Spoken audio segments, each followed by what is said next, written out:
kapatid, kung merong kakasa, kahit sino mga kapatid, patunayan nila na ang kanilang iglesia may apostolic succession, makakonect sila. May hamon si Darwin Gitgano. Sabi niya lahat ng mga pastor, kung sino yung makapagpatunay na mayroon silang connection doon sa mga apostles, pag mapatunayan nila, aalis ako sa Romano Katoliko. Doon ako interesado. Yan, ang pahayag ni Pastor James. Pero nakipagkasundo ka ni Brad Jando, live ba sa programa mo na June 30, haharap ka at magkita tayo sa Cagayan de Oro para magiging final yung hamon mo na makipagdebate sa akin o kaya kay Father Darwin. Di mo ba tinawagan ka ni Bro Jando? Balik muna natin. May tumawag. Sino ito? Hello, kabalo. Ay, halo. Sino ito? Sino ito? Si Jando. Kaya mo bang patunayan Jando na yung yung Katoliko mo, Romano Katoliko mo ay nasa Biblia sa King James Version? Meron akong balita sa iyo, bro, na sabi mo kasi pag ikaw ka magiging sa kalawal yung makakaharap sa'yo. Hindi ito ngayon. Ang sinabi ko kasi ito, makinig ka Jando. Makinig ka. Ang sinabi ko ganito, makinig ka Jando. Ang sinabi ko Jando ito. Hindi. Ito, ang sinabi ko, patunayan mo na yung Romano Katoliko mo. Hindi pa ako tapos, bro. Wait lang, patapusin muna ako. Sige. Ngayon, June 30, pupunta si Brother Wendell Talikong sa Cagayan de Oro Cathedral. At iniimbitahan ka niya na magpakita sa kanya para nakipagpirmahan ng tema para dati natin sa nating debating. Hindi. Ito ngayon ang message ka. Sabihin mo kay Talibong ito. Sabihin mo kay Talibong, tumawag siya dito sa akin at patunayan niya na yung Romano Katoliko niya ay nasa Biblia sa King James Version. Tapos, bro. Tapos. Hindi, makinig kayo kasi iba yung mga pinagagawa ninyo eh. Iba yung mga pinagagawa ninyo de Jando, iba yon. Ito, sa akin kasi sa akin kasi may mechanics kasi ako Jando. Gusto mo nang matalanta kasi di pa ako tapos dito. Nakabayan mo na ako. Wag mo naman pakita kapag gusto mo programa mo ko eh. Tapos mag-aaral ka sa programa mo. Hindi, wag mo akong turuan. Wag mo akong turuan diyan sa kademonyuhan mo. Sige, magsalita ka. Ang tanong ko sa iyo, bro, magpapakita ka ba kay Brother Wendell ngayong June 30 sa Cagayan de Oro Cathedral para magipagpirmahan ng tema sa isang one-on-one debate, public debate? Sa akin, walang problema sa akin. Walang problema sa akin. Kahit sino. Kahit nga si Gitgano ang ko eh. Okay, bro. At least nag-live kayo na ikaw ay haharap. Ay, oo.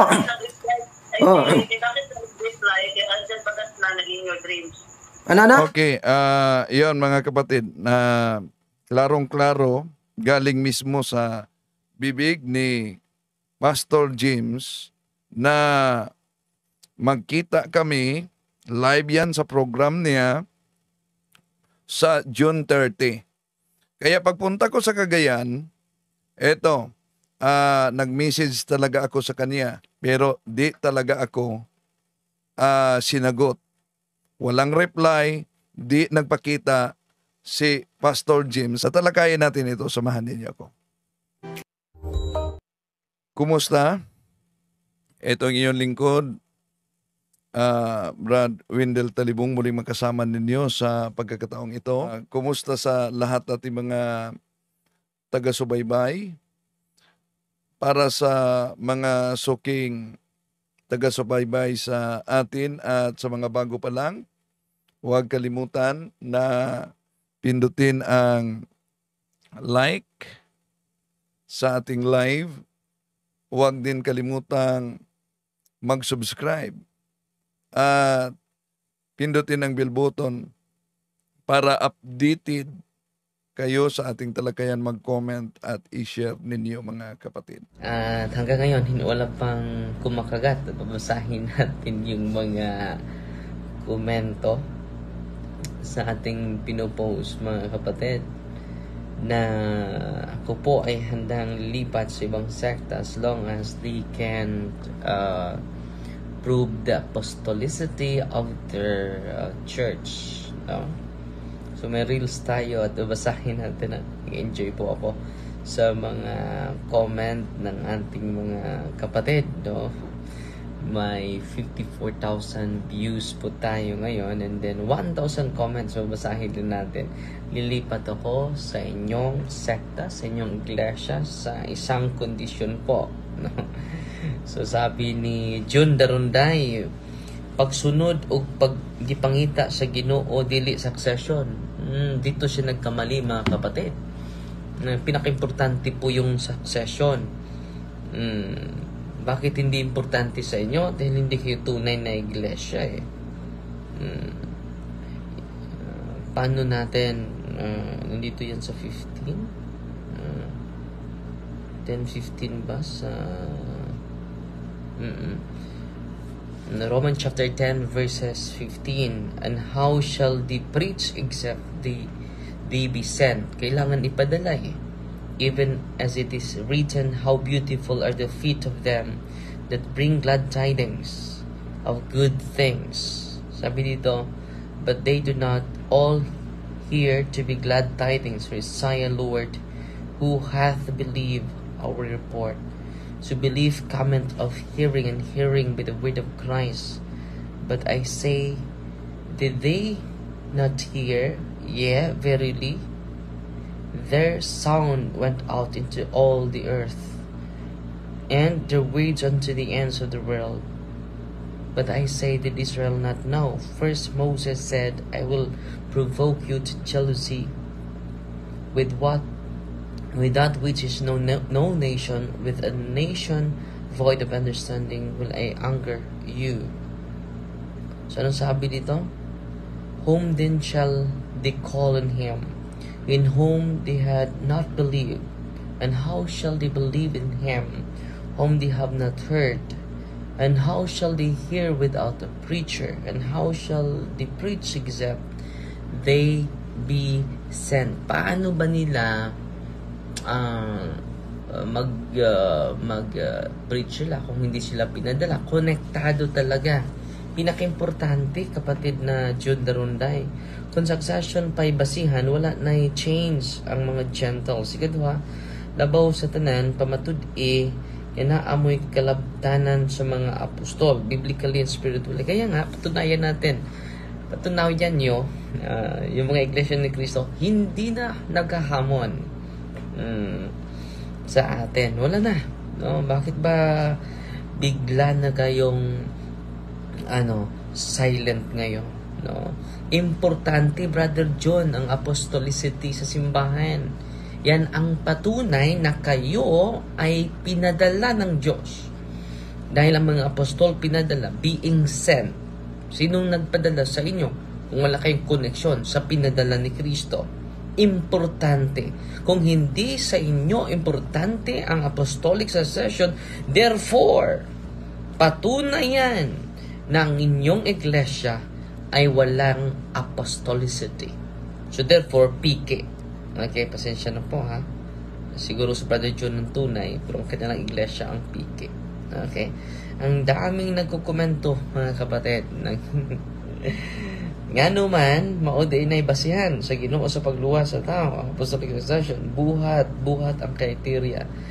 Inyo na. So therefore, hindi sila ito ang pinakamatibay na tunay ang Iglesia Katolika dahil sa apostolic succession from Peter until this very time, 266 popes na, 266 na ang ating mahal na Santo Papa, meron tayong proof na merong apostolic connection. Now, hello Father Darwin, watching from Aliuza, North Cotabato, Analiza Kapirayan, Kaunan.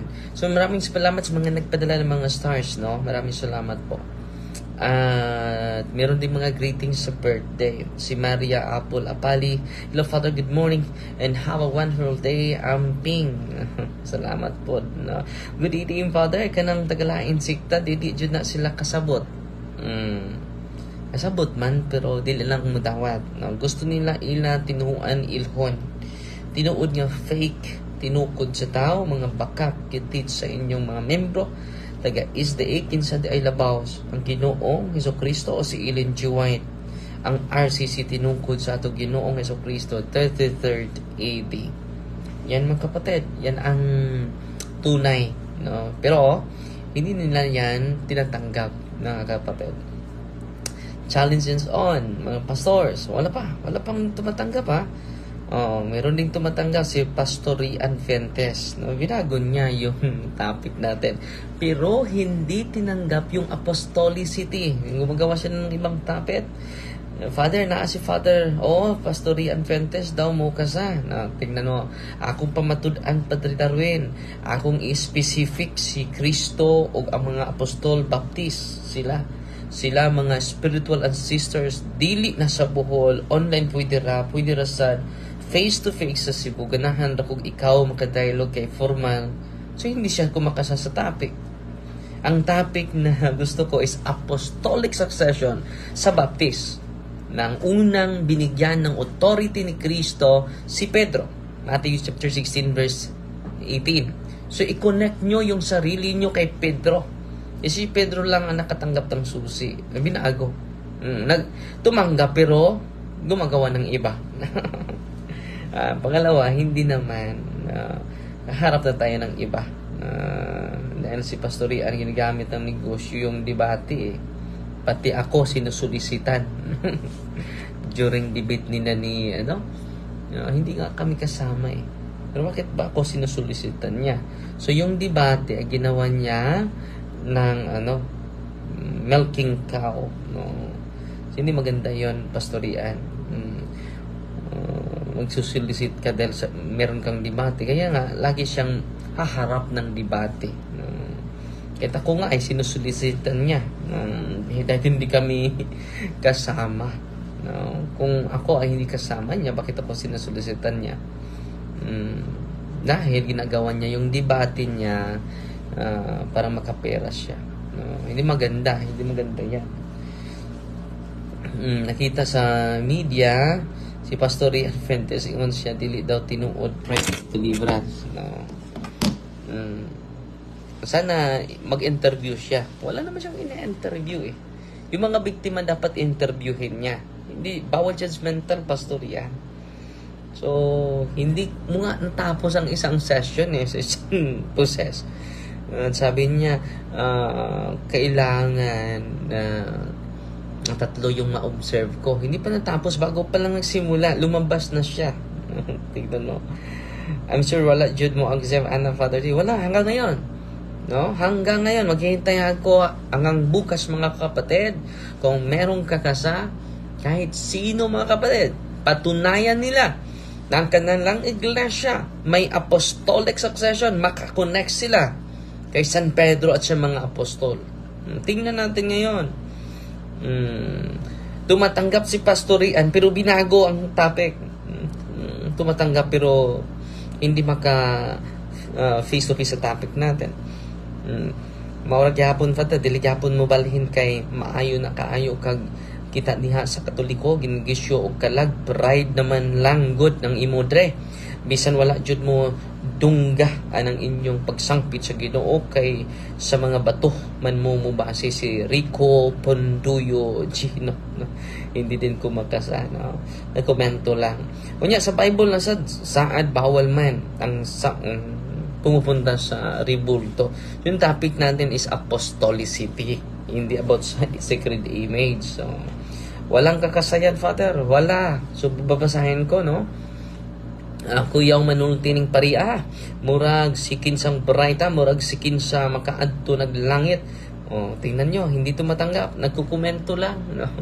So si Vinny Ragora Hadol, no? Tanggapin nyo yung natin, topiko. No? Pero hindi ko makasama kapatid. Ay, kay sao na ni Why tinudan na Father Richard Amba, si Rita Vihante kana jud Father aron makita ang mga sulpot kung magkapasar ba. Tingnan natin mga kapatid, no? Si Wak Ethereal ang connected sa mga apostol dili corrupted nga iglesia, pinaka-corrupt nga pundok ng grupo nimo. Katangahan ang tinampaluslos nimo, o president na jud ang nagbulgar sa sex, money and politics in the Philippine Church. Tutiyo ka, Father. So yung si Wak Ethereal, it is all the abuse of some members of the church, but you are not focusing on the apostolicity of the church. Patunayan no na hindi galing ang mga patunayan nyo yung simbahan nyo nung natakit na kayo sa simbahan sa mga personal issues sa ilang members, ilang leaders. Yung leader namin, yung mga obispo, yung mga santo papa, hindi naman yung founder ng simbahan, si Kristo po hindi pa rin. So personal attack at huminin po, yabang nang walang alam. Rico Surigao tuloy, no? So tanggapin ninyo dahil wala akong alam. Then may alam ba kayo? No. Go Clint, Apostolic Connection is true ordination by laying of the hands, not by reading and cleaning the words in the Bible. Even Paul nag-warn kang Timothy to not lay hands and give the authority to those who are sinning. 1 Timothy chapter 5 verse 22, do not hurry to lay hands, not by just reading the Bible, on anyone, ordaining and approving someone for the ministry of an office in the church, or reinstating expelled offenders, and hereby shares the sins of others. Keep yourself free from sin. So laying of hands pala, example, Jesus ordained Peter and other apostles by laying of hand. So these 12 apostles, the authority to ordain disciple, example, Peter, then ordain Ignatius or Clement, etc.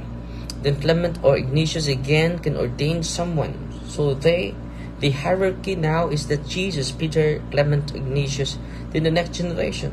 Yan apostolic succession. Today, nagbasa lang ng Biblia, may connection na. Ha? Are you daydreaming, bro? Kaya, ang tinanong ko, sino yung mga nag-ordain until umaabot sa point? Ikaw mismo ang nag-ordain, parang family tree yan. As example from Jesus to Peter. So maganda itong comment ni kapatid ni Go Clint. Yan ang totoo. Yung connection natin sa mga apostol. Nagbabasa lang ng Biblia and then nag-prove na silang tunay. Pwede ba yun? Kaya ang tinatanong ko, sino yung mag-ordain until umaabot ka sa point? Pakinig ka, Rian Fuentes. Ikaw mismo ang nag-ordain para parang may family tree yan. An example from Jesus to Peter to Clement. To next generation, malretrace at malretrace yan. Kung walang proof, fake church yan sinimulan nyo. Yung mga umalis sa one true church, na mga antichrist, 1 John chapter 2 verse 19, and they are the ones to divide the one flock founded by Jesus Christ that came to the Roman chapter 16 verse 17. Sila yung hula na mag-divide. Kaya kasi division is the sign of Satan.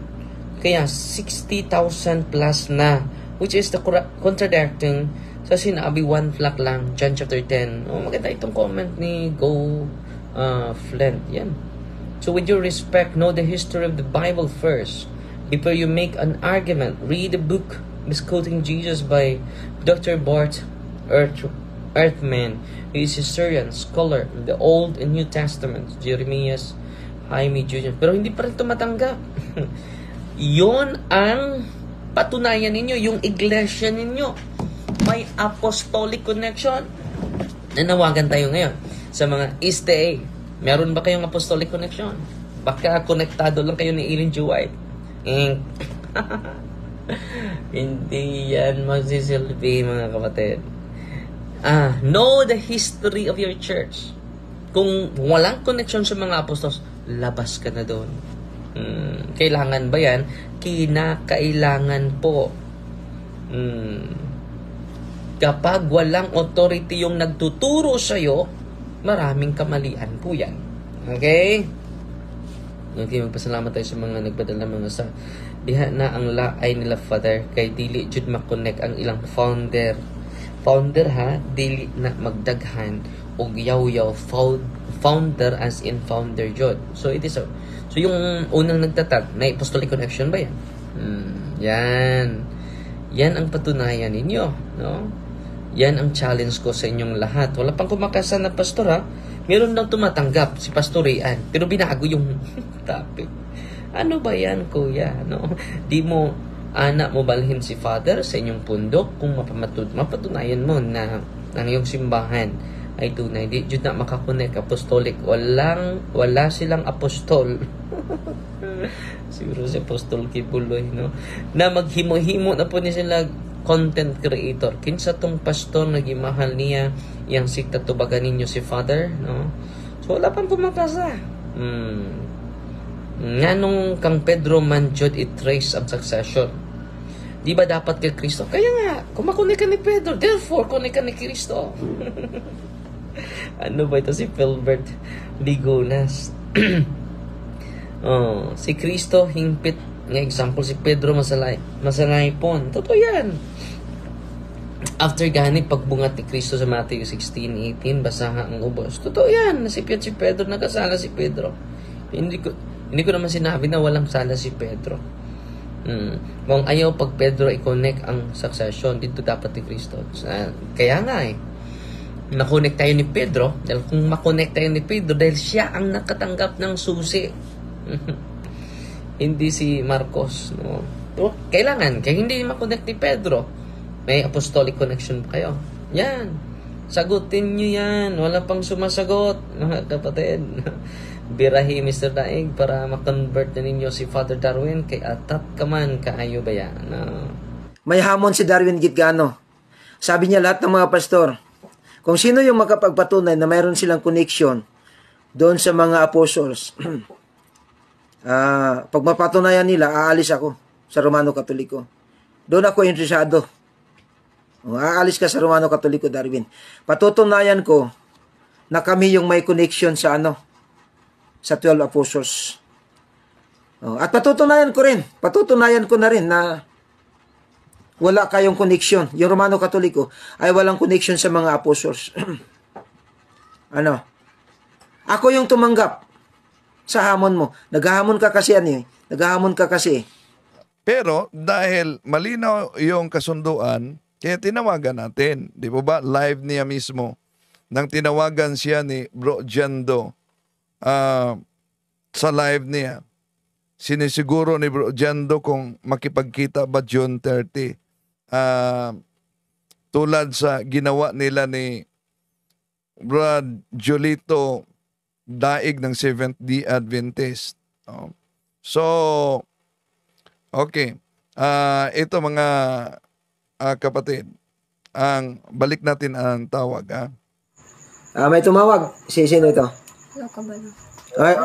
Hello. Sino ito? Sino ito? Si Jando. Kaya mo bang patunayan, Jando, na yung yung Katoliko mo, Romano Katoliko mo ay nasa Biblia, sa King James Version? Meron akong balita sa iyo, bro, na sabi mo kasi, pag ikaw ka makikiti sa kalawal yung makakaharap sa'yo. Hindi, ito ngayon. Ang sinabi ko kasi ito, makinig ka dyan, makinig ka. Ang sinabi ko ganito, makinig ka dyan, ang sinabi ko dyan, ito. Hindi. Ito, ang sinabi ko, patunayan mo na yung Romano Katoliko mo. Hindi pa ako tapos, bro. Patapusin muna ako. Sige. Ngayon, June 30, pupunta si Brother Wendell Talikong sa Agayan ni Oro Cathedral. At iniimbitahan ka niya na magpakita sa kanya para nagipagpirmahan ng tema para dati sa nating debating. Hindi. Ito ngayon ang message ka. Sabihin mo kay Talibong ito. Sabihin mo kay Talibong, tumawag siya dito sa akin at patunayan niya na yung Romano Katoliko niya ay nasa Biblia, sa King James Version. Tapos, bro. Tapos. Hindi. Hindi. Hindi, makinig kayo kasi iba yung mga pinagagawa ninyo eh. Iba yung mga pinagagawa ninyo de Jando, iba yon. Ito, sa akin kasi hindi, sa akin kasi may mechanics kasi ako Jando. Gusto mo nang matalanta. Gusto mo nang matalanta kasi di ba ako tapos dito? Nakabayan mo na ako. Wag mo naman pakita kapag gusto mo programa mo ko eh. Tapos mag-aaral ka sa programa mo. Hindi, wag mo akong turuan. Wag mo akong turuan diyan sa kademonyuhan mo. Sige, magsalita ka.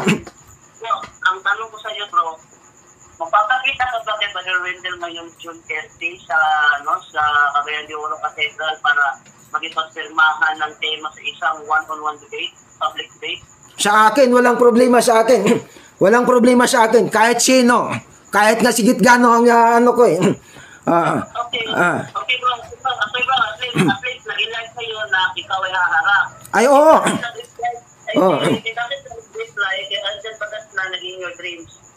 So, yun. Oo talaga. Haharap siya para sa kasunduan. Pero, ni Anino, di nagpakita. So, kung maalala niyo, tinawagan siya ni Bro Jando kasi at gusto niya patunayan mo na ang Roman Catholic mabasa sa King James Version. Okay. Kung yun ang gusto mong paksa na debate, edi wag mong itanong sa live mo. Gawin mong formal sa debate. No? Kung gusto mo King James Version lang, o di pagbigyan King James Version. Sabi niya, dahil si Bro Jando nang tinawagan kasi, pinutol niya. Pinutol niya.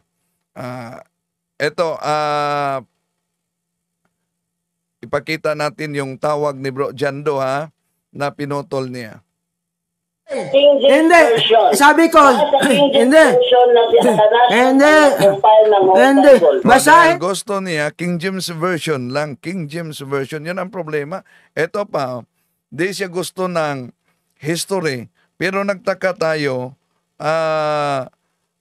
di gusto ng history. Sandali muna.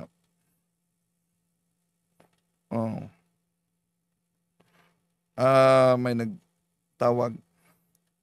Di siya gusto na history, pero ito. Talibot daw. Na ako, mayabang kayo. Mga mayabang, yon ang sabi niya. Kristo na nagtatag sa Romano Katoliko noong 33 AD. Na noong 29 AD, umakyat na siya sa langit. Sino? Yung nasa sa Davao na sino? RJ. Sige, sagutin niyo ako. Pati si RJ. Busy siya pinanganak eh. 33 ang kanyang edad nung pumanik na langit. Imagine, ang kondisyon niya, King James Version lang. At sabi niya, 29 years old, pumunta sa langit. Mabasa ba yung King James Version? Kaya nga, gusto niya, pag maipit, sa history, King James Version lang.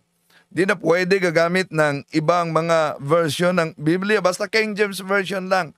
Kaya, tinanong siya ni Bro Jando, King James Version lang. At sabi mo, ang nag-compile sa Biblia ay si Atanasio. Saan yan mabasa? Hindi. Sabi ko, hindi. Basahin mo ngayon, basahin mo, yung binasa mo, basahin mo dito sa King James Version. Hindi. Hindi nga. Ang sabi ko kasi, oy, makinig ka. Bakla pala ito eh.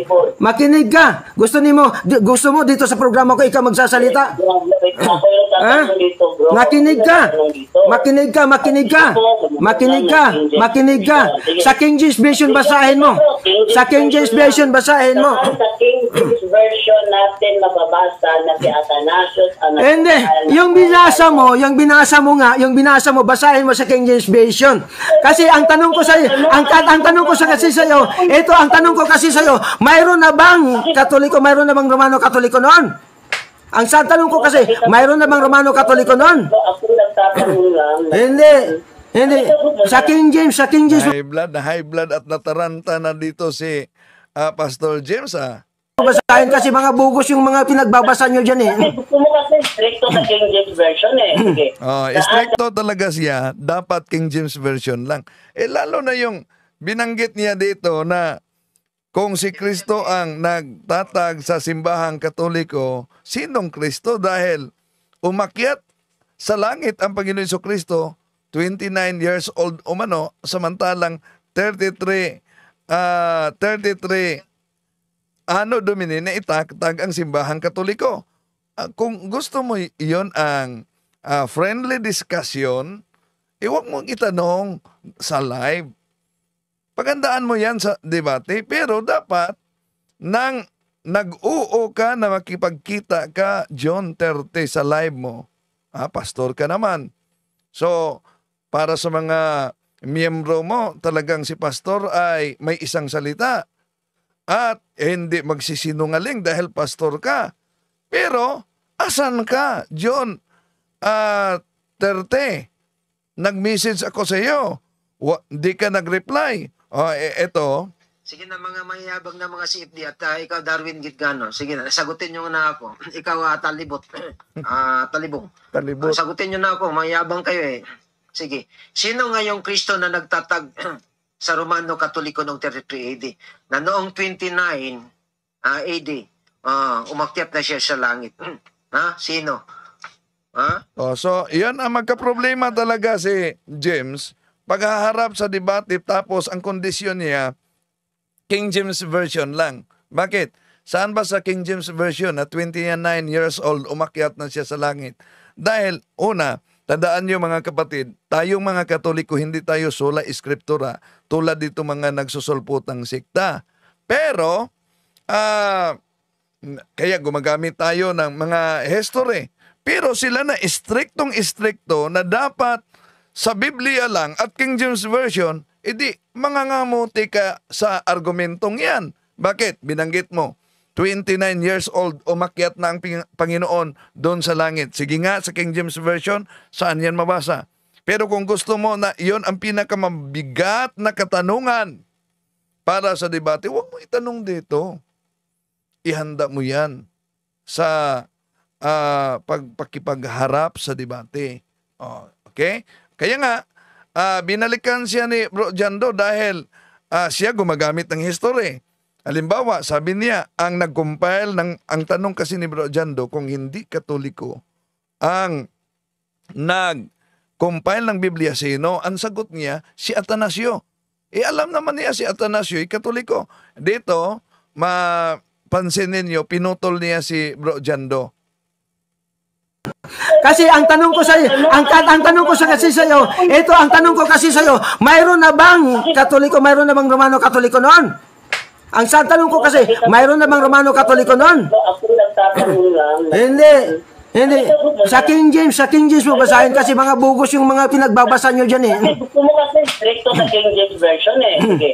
Saan sa King James Version? Hindi, yung binasa mo nga, hindi ka pala marunong eh. Yung binasa mo nga, basahin mo sa King James Version. Gusto mo sa King James Version? Hindi.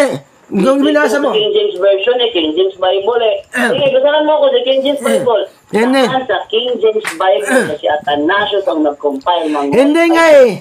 Yung tanong ko sa iyo kasi, basahin mo sa King James Version yung binasa mo. Ano ba naman yan? Ha?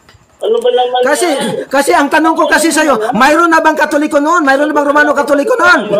Ha? Mayroon na bang Romano Katoliko noon? Yun ang tanong ko sa iyo.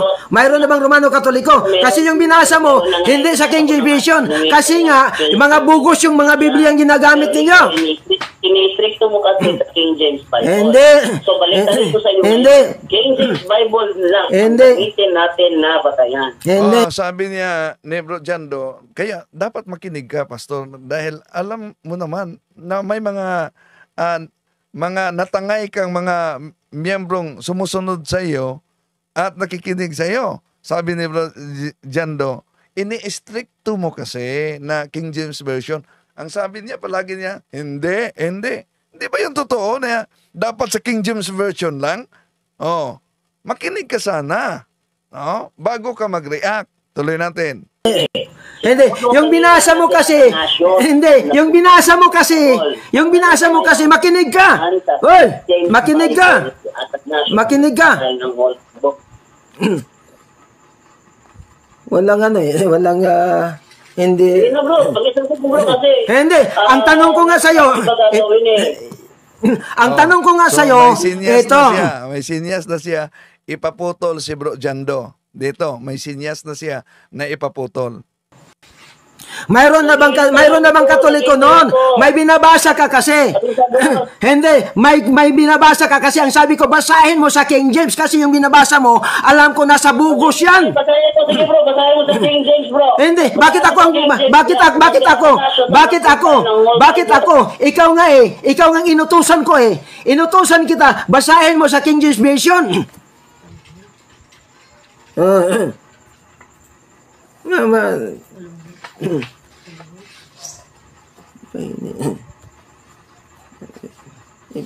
Ipahinay para makalusot ko. Ayan, narinig nyo, ipahinay para makalusot ko. Ang ibig sabihin sa mga di makaunawa ng Cebuano, pahinain mo. Ang itinutukoy niya, si Bro Jando, para makalusot ako. Pahinain mo para makalusot ako. Terang nag-opos. Tinawagan na. 3, 9. Nagsinya siya na di na umano tanggapin ang tawag. No, di na umano tanggapin ang tawag. 5, 7.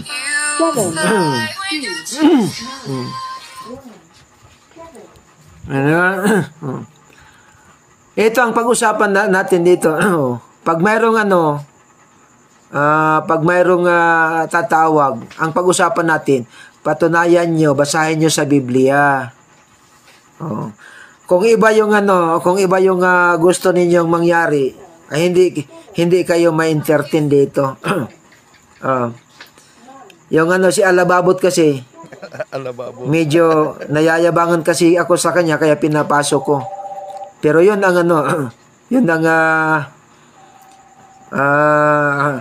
ginagawa niya. Yung gusto kong mangyari, iba yung sa kanya. Nag-introduce siya ng iba. Sana nagpakita ka sa noong June 30. Live yun nakasunduan na makipagkita ka. Di ba? Dito sa Usamis, 6 hours ang travel, Usamis to CDO. Pagkatapos, kahit anino, di sumipot. Kahit text, di nag-reply. Ano nga talaga, pastor? Okay, tuloy natin siya. Ang usapan dito sa akin.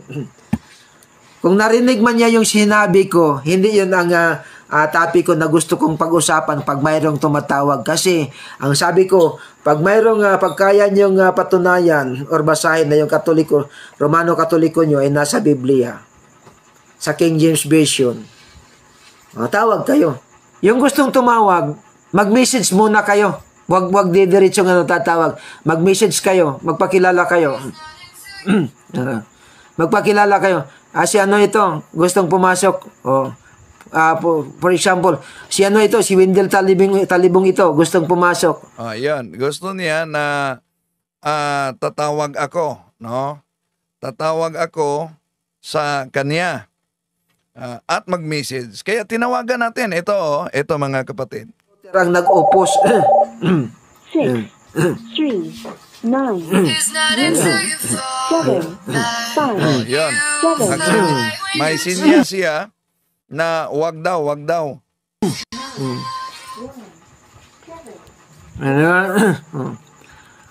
Ito ang pag-usapan natin dito. Pag mayroong tinawagan ko uli. Pag mayroong tatawag, ang pag-usapan natin, patunayan nyo, basahin nyo sa Biblia. Pag mayroong pagkaya nyo patunayan or basahin na yung Katoliko, Romano Katoliko nyo ay nasa Biblia. Sa King James Version. Tawag kayo. Yung gustong tumawag, mag-message muna kayo. Wag didiretsong tatawag. Mag-message kayo, magpakilala kayo. Mag-message ako sa kanya. Magpakilala kayo. Si ano ito, gustong pumasok. For example, si ano ito, si Wendell Talibong ito, gustong pumasok. Message sige. niya. Ito na. Alam niya na may message na ako. Malapit na akong matapos. Bukas na lang, alas 6.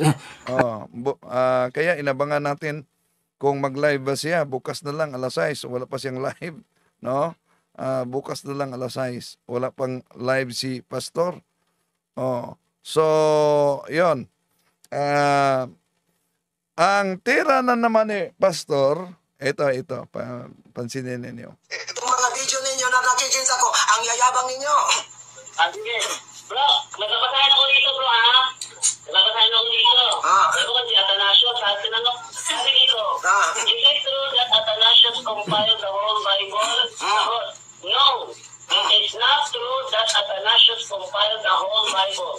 However, Athanasius, a 4th century bishop of Alexandria, played a significant role in the history of the Christian biblical canon. 367 AD. Yan po mga kapatid, pinagpistahan nila yung video namin nung tumawag. Pinagpistahan daw yung video nila. Dito yung isang CFD. Ito kasi ang nangyari noon. Sinabi niya na wala siyang internet. Naka-cellphone lang siya. Ngayon, nung medyo nagkainitan na yung ano namin. So, ang proper term dyan, nang medyong nataranta na ako. Diskusyon. Kasi gusto lang niya, siya ang pakinggan. Ayaw. Kung nakita niyo mga kapatid, ayaw makinig. Sino ba ang ayaw makinig? Napansin ninyo mga kapatid? Di ba si Mr. James mismo at ano ba yung sabi niya? Ito pa ang sabi niya. Pansinin ninyo Ito pa sabi niya. Kung hindi ang Katoliko, anong relihiyon? At sino? At kailan? Tingnan nyo nga, kung may utak ka, isa-isa lang. Sige, magtanong kayo sa akin, kung hindi ang Katoliko, sino? Di sinagot ko, si Athanasius, Katoliko yun si Athanasius. At yun ay kiniklaim nila na siya rin ang nag-compile. Nandito sa history ko siya rin ang nag-compile. Bakit gumagamit ka ng history kung para sa iyo, dapat King James Version lang? At nang tinanong ka kung hindi Katoliko ang nag-compile, sino? Bakit sinagot mo na si Athanasio na alam mo naman na Katoliko yan? Napaka-common sense yan, Pastor. Ngunit yung common sense ay hindi talaga common sa bawat isa. Okay, tuloy natin siya. Ngayon, ito kasi ang sinabi ko. Una, ang sabi ko, kung kaya niyong patunayan na yung Katoliko nyo, Romano Katoliko nyo ay nasa Biblia, tumawag kayo. Yun po, maliwanag naman yun Kasi nga, yung mga ginagawa-gawa nilang history. Kaya nga, tinawagan natin. So, gusto ka King James Version, tinawagan natin. Nang tinawagan natin, dapat magpakilala. Nagpakilala ako, nag-message ako. Ay tapos na daw umano siya. Bogus, hindi totoo yun. Ito, gaya ng ginawa ni Talibong. Yung binasa niya sa John chapter 10 verse 16. Binasa niya yun Ngayon, sabi niya, ito kang Baxter. Ipapakita ko Ito sige, kay Baxter na Bible. Pakita mo yung kang Baxter, pakita mo. Ito may Katoliko dito. Yung binasa niya, mayroong Katoliko. Ngayon, siyempre, alam ko yun yung Baxter na yun, para Paraphrase Bible ni Baxter. Sa original, wala talaga yung binasa niya. Sa original daw, wala talaga yung binasa ko. Dapat ipakita mo kung wala ba. Pero ano ang punto niya? Wala daw. Wala yung binasa niya sa original. Wala. Kaya, ang sabi ko, mangluloko itong tao din itong si Talibong mangluloko ito. Kaya sabi ko, hindi ko ito patatawarin itong taong ito. Hindi ko ito patatawarin. Kasi mangluloko Mangluloko. Ito yung ito yung binasa niya. Lay down my life for my sheep. Ito ang binasa niya. As my Father knoweth me with love, and I know the Father, so with the special love, I lay down my life for their redemption and salvation. Ito. Ngayon, dito sa 16, ito na. And other sheep I have which are not of this fold. Them also I must bring, and they shall hear my voice, and there shall be one fold and one shepherd. Ito. Ngayon, ang binasa niya ito, yung footnote, na sila lang din ang may gawa. Ito si Talibong ang binasa niya. Wala, mga kapatid, sino ba yung manluloko ngayon? Yung Baxter, hindi kami ang gumagawa niyan. Ha? At sabi niya, footnote, halimbawa, yung binasa niya na as my Father knoweth me with, yon, hindi yun footnote, sa 15, yon ay tinatawag na paraphrase. At ang sabi niya na kami ang gumagawa, ito, ipakita ko sa inyo mga kapatid. Hindi Katoliko yung Baxter. At pansinin ninyo, hindi yan footnote, pastor. Anong tawag diyan? Kaya nga tinatawag na paraphrased Bible. Iba ang footnote, iba ang paraphrase. Ano po ba yung, ang hirap naman, kailangan pa tayong turo kung ano ang pagkakaiba sa footnote at paraphrase. Sige, di po ba, meron yung ang galing ng aksyon ni pastor, i-gaggle mo, di ba? Yan, sige, tingnan mo, pastor. Ito, ano ang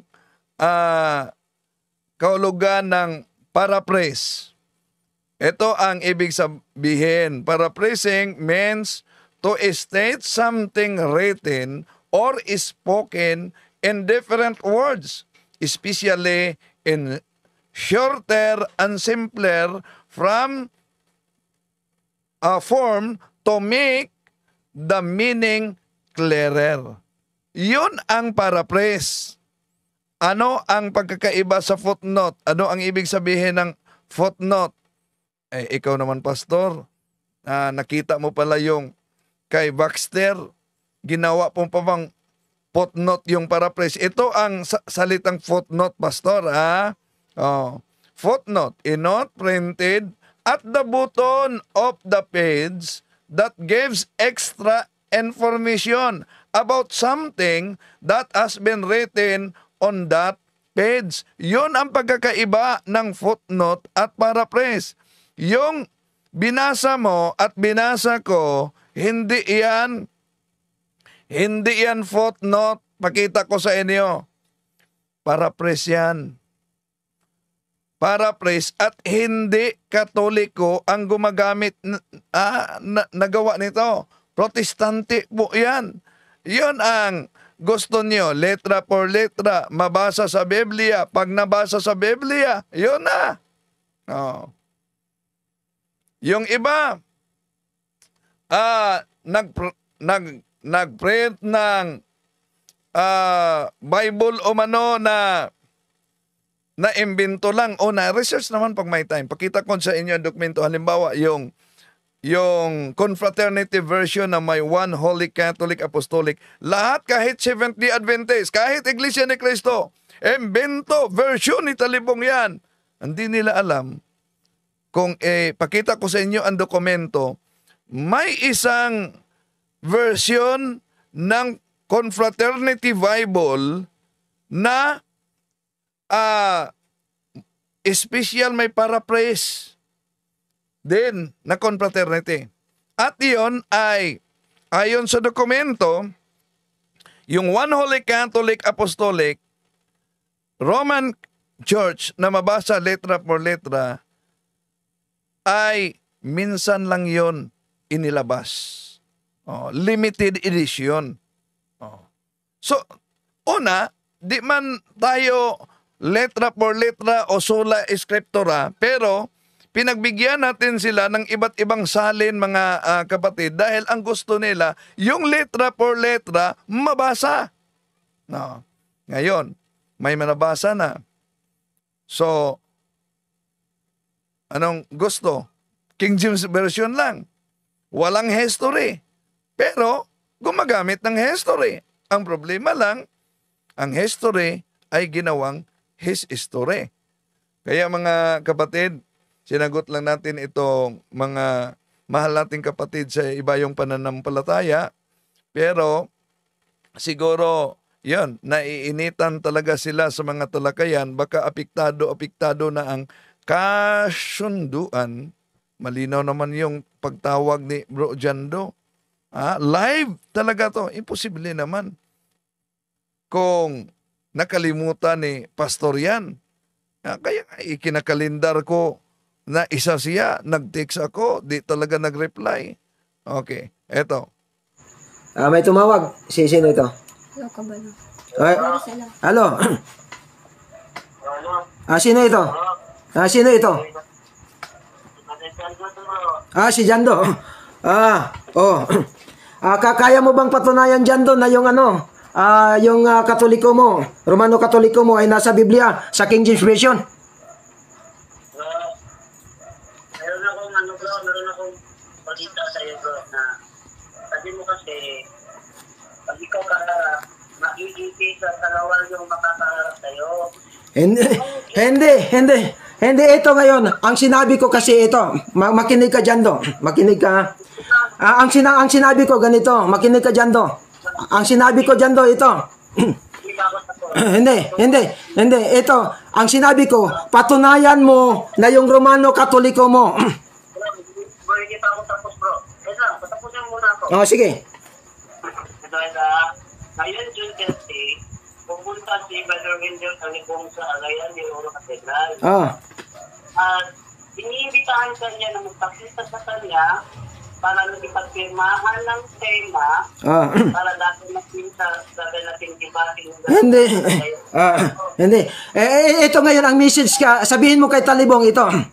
Sabihin mo kay Talibong, tumawag siya dito sa akin at patunayan niya na yung Romano Katoliko niya ay nasa Biblia sa King James Version. Tapos, bro. Tapos. Hindi, makinig kayo kasi iba yung mga pinagagawa ninyo eh. Iba yung mga pinagagawa ninyo de Jando, iba yon.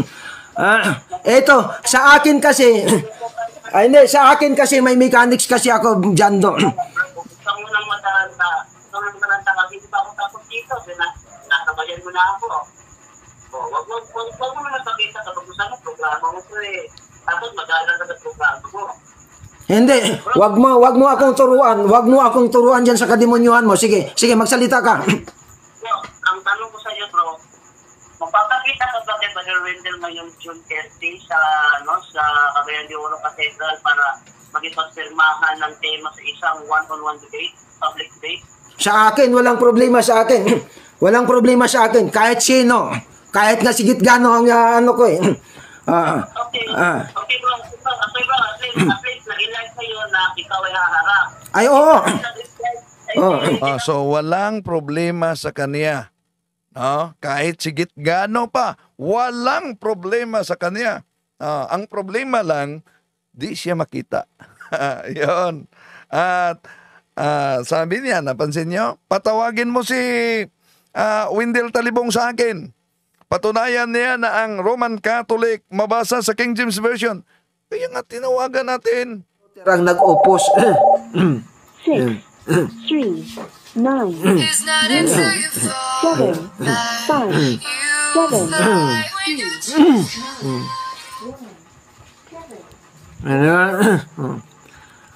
Ito ang pag-usapan natin dito. Pag mayroong tatawag, ang pag-usapan natin, patunayan nyo, basahin nyo sa Biblia. Pag mayroong pagkaya nyo patunayan or basahin na yung Romano Katoliko nyo ay nasa Biblia, sa King James Version, tawag kayo. Yung gustong tumawag, mag-message muna kayo. Wag didiretso tatawag. Mag-message kayo, magpakilala kayo. Magpakilala kayo. Si ano ito, gustong pumasok.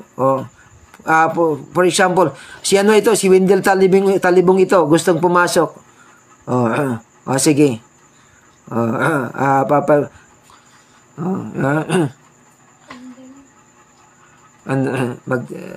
Malapit na akong matapos. Bukas na lang, alas 6. Ayun. Basta, iyon na. Maraming salamat, Pastor. At least, enjoy silang nakikinig sa iyo. No? At di naman tayo kalaban. At kahit na sinabi mong naloko ka, niloko kita, kahit di ka nagpakita, pero tandaan mo, di tayo kalaban. Ngunit, panalangin natin sila. Dami pa na mga nagsusulputang sikta na umanib sa siktang tatag lamang ng tao. Alam naman ng karamihan na ang pandaraya ay maranasan sa iba't ibang paraan. Pero napakahirap pag madaya tayo sa pananampalataya dahil nanganganib pati ang ating kaluluwa. Ipagdasal po natin ang mga kapatid na hiwalay sa simbahang Katoliko, sa simbahang tunay na iglesyang tatag ng ating Panginoong Jesucristo. Dahil ang sabi ng ating Panginoong Hesus, San Juan 17:17, Sanctifica eios en veritate, sermo tuos veritas est. Maraming salamat po. Hanggang sa muli.